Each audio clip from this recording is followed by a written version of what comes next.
ملخص موسكو بالكامل من أماكن ومطاعم ومحلات.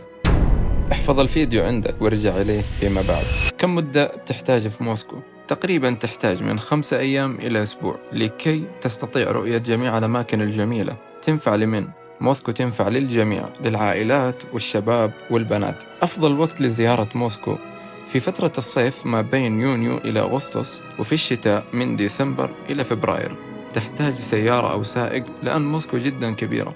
أفضل أماكن للسكن منطقة فيرسكايا، فندق ريتز كارتون وفندق ماريوت. منطقة كيتاي غورد، فندق سانت ريجيس.